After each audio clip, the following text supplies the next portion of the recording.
Someone is trying to kill me. It's true. I wish it weren't. I wish I was just writing this for fun. But for the last 3 weeks, it's really been happening. This all started on a Saturday morning a few weeks ago. I slept in till about 10 a.m. After getting out of bed, I was just relaxing on the couch watching Netflix. Suddenly, I heard a loud, quick knock at the door. It was so sudden and unexpected that it startled me. My heart began beating out of my chest. I couldn't think of anyone that would be knocking at my door at this time. With texting and all, no one just shows up unannounced anymore. I hesitantly went to the door and opened it, but no one was there. I looked around for a bit but didn't see anyone. I decided it was just some kids playing a prank on me. As I was getting ready to shut the door, I noticed an envelope on the ground. I picked it up, and it had nothing written on the front. I walked back inside and sat down. Upon opening the letter, it revealed a piece of paper folded up inside. On the paper it read, "Ricky, it's Tuesday." This left me absolutely confused. For one, my name isn't Ricky, and like I already mentioned, it was Saturday morning, not Tuesday. Although this was obviously weird, and even creeped me out a bit, I assumed the note wasn't meant to be directed to me, and simply tossed it in the trash. Since this was my day off from work, I had a few things I needed to get done. I needed to go to the post office and make a trip to the cell phone store since mine was acting up. But first, I needed to stop and grab a coffee. The line to get coffee was long like usual. Finally, I got my morning cup of wake up and headed back to my car. My phone chimed, indicating I received a message or a text. The text message was from a phone number that I didn't recognize. As soon as I opened the message up, my heart began racing. I sat there in my car, looking at a picture of me standing in line waiting to get coffee. This really caught me off guard, but I quickly settled down. This obviously had to be some kind of prank, just one of my friends messing with me by using a phone number I wouldn't recognize. I replied to the picture message by just saying, "Very funny, Ian." Ian is my best friend. He's honestly my only close friend, the only person that would get a kick out of messing with me. I have a few other casual friends, but I'm just too busy with work to have time to make other close friends. I started driving to the cell phone store to have mine looked at. The battery was dying way too fast. I had only purchased a phone a couple months ago. I brought my phone into the store, and after 20 minutes of waiting, someone finally took a look at it. They said they couldn't find anything that was obviously wrong with it, but it was under warranty, so they said they would order me a new phone. I stopped at the post office and then made my way home. As soon as I pulled into my driveway, my heart jumped into my throat. My front door was wide open. There's no way I left my door open. I sat in my car and observed the situation for a minute. I didn't see anything physically broken such as windows or the door itself. I contemplated calling the police, but I didn't want them wandering through my house. I like to partake in the occasional smoke-related recreational activity, and I knew it was sitting out on my table from the night before. I gripped my keys in my fist and built up the courage to step inside. I walked as slowly and as quietly as I could. I walked through the living room and into the kitchen. As I was about to enter the next room, my phone let out a loud chime. Damn it, I should have put my phone on silent. If anyone is in here, they know I'm here now too. I grasped my phone, trying to cover up the noise as quickly as I could. I stood still for several seconds, but heard nothing. I checked the bathroom. The last room to check was my bedroom. The door to my room was shut, when I know I didn't shut it before leaving to run errands. I put my ear up against the door, trying to listen to anyone that might be on the other side. I couldn't hear a thing. I slowly put my hand on the doorknob, took a deep breath, and let myself inside. To my relief, I found no one in my room. My phone chimed again, startling me and reminding me of my text message. I took my phone out of my pocket. The text was from the same number that sent me the picture. It said, "You should really consider picking up around your place." This startled me a bit. I immediately called Ian's cell phone. He picked up, asking me what's up. I said to him, "Very funny, dude." He said, "What's funny?" I told him about the shit he had been doing to me, messing around with me this morning. He said he had no clue what I was talking about. We went back and forth about it for a few seconds, and then he told me to hold on. My call waiting beeped in on my phone. It was the number to the pizza shop Ian worked at. I answered it, and it was Ian. He explained to me that he was at work. He was the opening manager and been there since 9:30 a.m. My heart began to race uncontrollably at this point. I knew he wasn't lying to me. I quickly searched through my head anyone else that could be playing a prank on me. I called my sister, my parents, even one of my cousins I talked to regularly. All of them promised to me that they had no clue what I was talking about. Most of them urged me to file a police report. I couldn't find anything missing or broken around my place, and really didn't feel like dealing with the police, so I kinda just let it go. I did try calling the number that had been texting me, but no one answered. The rest of the day was pretty uneventful. I watched some movies later in the night and went to sleep. The next night I was relaxing at home. I had met my parents for dinner. When I got home, I decided to try to find something to watch on Netflix. After about 45 minutes of searching for something to watch, occasionally getting distracted by Facebook on my phone, I finally settled on a movie. By this point, it was about 10 at night. I decided I would lay on the couch and watch something until I fell asleep. The movie began and I made myself comfortable. About 20 minutes into the movie, my phone went off. I immediately froze when I saw what it said. It was from the weird number. They said, "I love this movie." I crawled to the window of my living room and peeked out the blinds. All I could see was total darkness. I live on a road that isn't busy and doesn't have a lot of lighting at night. At this point, I realized that someone was going to great lengths to mess with me. I really couldn't imagine why anyone would be doing this to me. Like I mentioned before, Ian was the only person I could even begin to fathom that would enjoy messing with me, and I already ruled him out as a suspect. I sat there, in the dark, on the floor. At this point, I was honestly scared. I was scared to move, scared to do anything, in my own house. I decided I wasn't going to allow someone to scare me just because they wanted to play a prank. I turned off my TV and snuck into my kitchen and grabbed my flashlight. If they saw me watching a movie, they must be out front. I crept out the back door and made my way around towards the front as quietly as possible. To give you an idea of where I live, I am on a back street with very little light. I don't have any neighbors that are very close by. It's pretty rare to see cars pass by my house unless they are my neighbors. It's that kind of a street, so it was very dark out. My eyes hadn't had a chance to adjust and I was struggling to see what was coming up ahead of me. I finally made it to the front of my house, and that's when I turned on the flashlight. I wanted to catch whoever this was by surprising them. I shined my light all over, but I couldn't find anyone. There was no car parked down the street in either direction that I could see. It's as if this person was spying in on me and then simply vanished. I decided I was going to call it a night.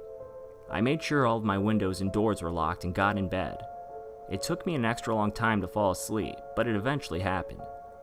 I was awoken by the sound of my alarm going off on my phone. It was Monday morning and I needed to get ready for work. I had almost forgot about what had been going on the last few days, but quickly reminded myself. I looked around my house and made sure nothing had been touched while I was sleeping or that no more notes had been left for me. Everything looked normal and I went about my day. The next 24 hours of my life went completely normal. Tuesday morning I headed into work and figured whoever was playing a prank on me finally got bored. That was until I took my lunch break. A coworker and I decided we would go get lunch together. We went to this small cafe that had really good food. It was a nice day, so we sat outside at their dining section and enjoyed our meals. After we got back to the office, I went and sat at my cubicle and prepared to start working again. I checked my phone and that's when I realized I had a message waiting for me. It was from the weird number. This time it was a picture of a gun sitting on someone's lap, with my coworker and I sitting off in the distance eating our lunch. A message was attached with the picture saying, "Ricky, I told you it was Tuesday, but I didn't say which Tuesday."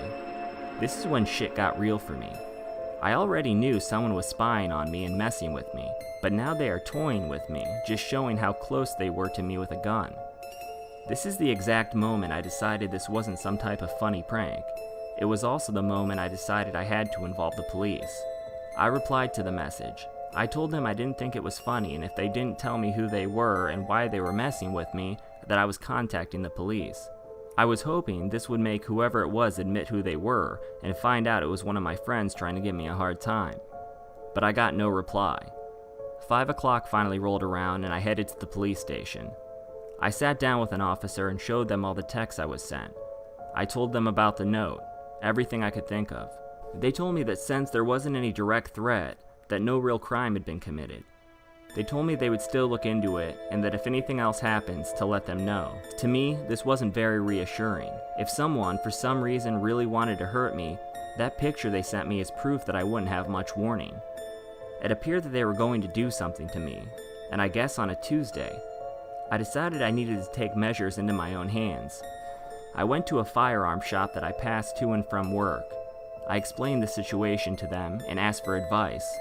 Obviously, they were pretty big advocates of carrying a weapon on you. They sold me some pepper spray and directed me where I could apply for a permit to carry a concealed weapon. They also gave me information on classes that would teach me how to use and conceal a firearm. This actually provided a bit of relief to me. I still realized that if someone wanted to hurt me, they could surprise me and I wouldn't even see it coming. But this at least gave me some peace of mind. A few days went by and I returned to the gun shop. They set me up with a gun and a holster. It's a pretty small 9mm, but definitely enough to stop someone dead in their tracks. I got back into my car and was about to head home. That's when my phone went off. It was a weird number again. It just said, "That's not going to help you."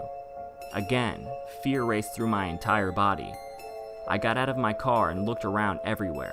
I looked at every person, judging them, wondering if they were the person that was harassing me. No one looked like they were doing anything out of the ordinary. I got back in my car and raced home. This night, I was having a girl over for Netflix and chill. Her name is Danielle. We've been talking a bit lately. We aren't very serious or anything. We are still getting to know each other.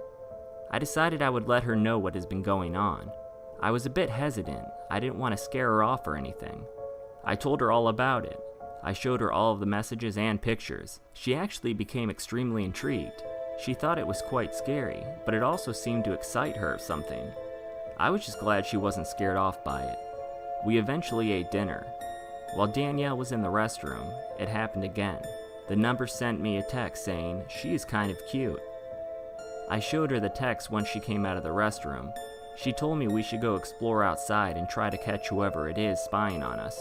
We snuck out the back like I did the other day. I had my 9mm drawn and Danielle had the flashlight. Even with a gun in my hand, I was literally shaking as we slowly crept around the side of my house towards the front. But I did my best to put on an extra brave face since I was with Danielle. Honestly, having her there did kind of give me an extra boost of confidence and courage. We got to the corner of the house and looked around. Every little noise and every little movement was put under a microscope by us. But again, we couldn't find any evidence of anyone or anything. Eventually we went inside to watch a movie. We shut the blinds and got cuddled up on the couch. We were watching a movie and, well, you know how it goes with Netflix and chill. One thing led to another, and eventually she was on top of me and we were making out.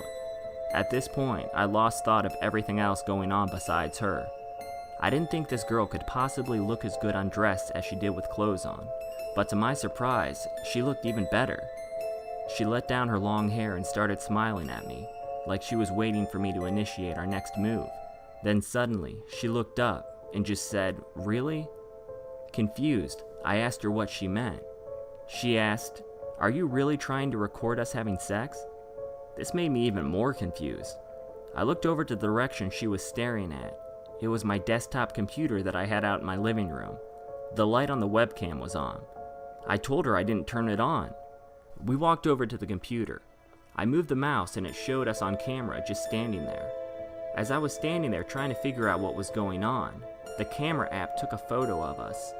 I saw the mouse cursor begin to move on its own. Someone had gained control over my computer and had been spying on us. I started to think back to the other time I thought someone was outside watching in on me, but it had been through my computer. I immediately unplugged it. Danielle started to get dressed. I must have apologized to her a dozen times. She told me she knew it wasn't my fault. She saw that someone else was on my computer. She said she was just really uncomfortable and wanted to go home. This absolutely enraged me. I wasn't mad at Danielle. She was just doing what anyone else would do in this situation. I was enraged at whoever was behind all of this. Not only have they been scaring me and making me go to the lengths of arming myself, but now they were messing up my chance with a girl that I like. I gave Danielle my pepper spray since I didn't need it anymore now that I had my gun. I told her to let me know when she made it home safely. After she left, I tried calling the weird number. They didn't answer. I sent a text telling them that they should just come face me. At this point, I was so angry I wasn't even scared. I just wanted this person to stop doing what they were doing, no matter what that meant. The rest of the weekend went by without incident. Monday night, I could barely sleep, anticipating what this psycho might do to me once it became Tuesday. I practically slept with my gun. I eventually fell asleep. When my alarm clock woke me up, it sent me into a near panic attack. This person had me on edge 24/7. This person was driving me insane. They were taking my life away little by little. I absolutely dreaded getting out of bed and going to work. I made sure to pack a lunch because I wanted to be out in public as little as possible. I made sure everything was locked up and left my house. I got into my car and began backing out of my driveway. Once I neared the street, I began to brake. Except, instead of my car coming to a stop, it felt like I was pushing down on a pillow. My brake pedal went all the way down to the floor, and my car rolled into the street, and then eventually into the ditch on the other side of the road. Now, I may not have the nicest car in the world, but it's not very old and I keep it maintained. I knew right then and there it had been tampered with. I started to panic, looking around everywhere. I immediately got out of my car and ran back into my house, locking the door behind me. I dialed 911 and told them what happened. They asked if I was injured, which thankfully I wasn't. Eventually, an officer came out and made a report. My car was towed to a mechanic, who verified that my brake line had been cut. The mechanic said it was certainly done intentionally and that it didn't just happen on its own. Again, I called the police to let them know what happened. This time, since something illegal occurred, they seemed to take it a little more seriously. Still, there really wasn't much they could do at the time. They told me they would make sure a patrol car would drive by my house regularly throughout the day, and that I should continue to tell them if and when anything suspicious happens. At this point, I was forced to call my work and explain to my boss what had been going on. The information spread from person to person until my whole workplace was aware of what had been going on. To make things even worse, now I have everyone at work talking to me about what's been going on. I just wanted all of this to stop and be put behind me. Everywhere I go, everyone I see, I am wondering who they are, and if they're the person that's behind what's been happening to me. Eventually, the police got back to me after investigating the phone number that has been harassing me. It was apparently a prepaid phone and didn't lead them to any useful information. So now here I am. I have had someone officially make a real attempt on my life. It wasn't just threats anymore. Someone wanted me to wreck my car. I have no clue who is doing this. The police aren't able to help. I have no clue what to expect next. I'm paying for a rental car, hoping my insurance company will pay to fix my car. This person knows where I live and knows where I work. They have my phone number and seem to know my schedule, and I have no way of knowing who they are or when to expect them. I managed to make it through the rest of the work week without any more issues, although I have been checking the rental car before I drive it and constantly keep looking behind me everywhere I go.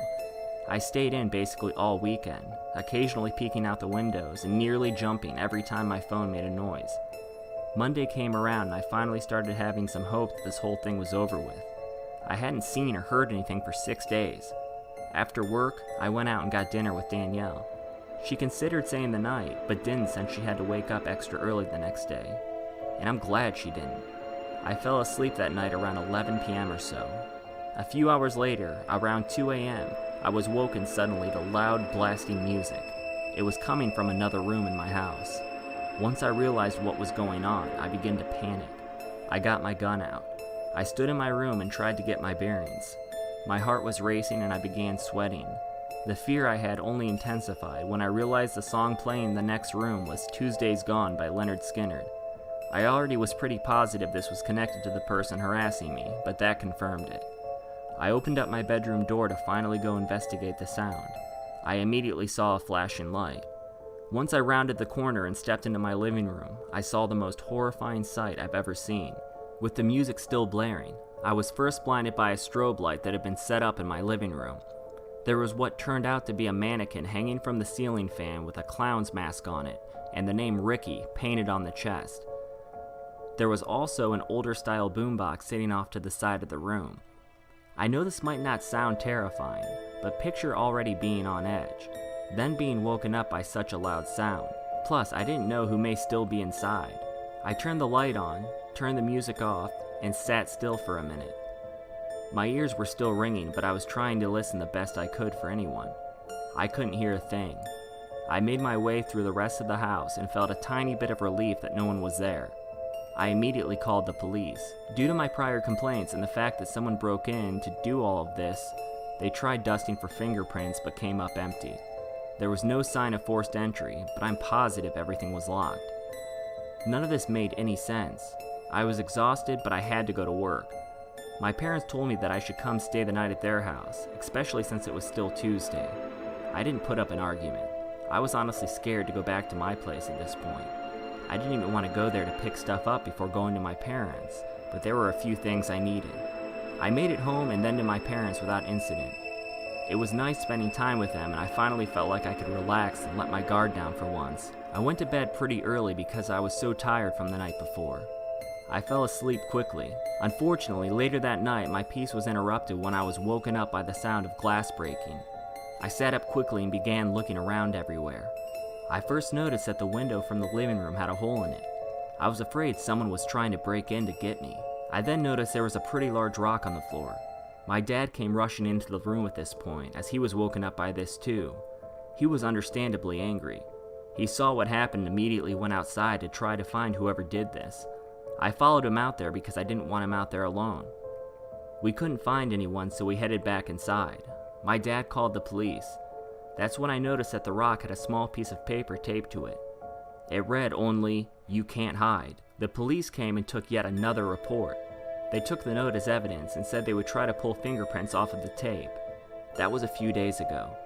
Nothing else has happened since then, but I'm seriously ready to just lock myself up inside of my house and never leave. I really just want this to be over with. This person will seem to just stop at nothing. I have no idea what they want from me or why they are doing this. I don't know who Ricky is or what is significant about Tuesdays. The police haven't done much of anything, but that's really because there isn't much they can do at this point. Every moment of every day I'm currently living in fear, just waiting for what will happen next. I'll write up an update assuming nothing worse happens to me before then. And if something does happen, well, you know why.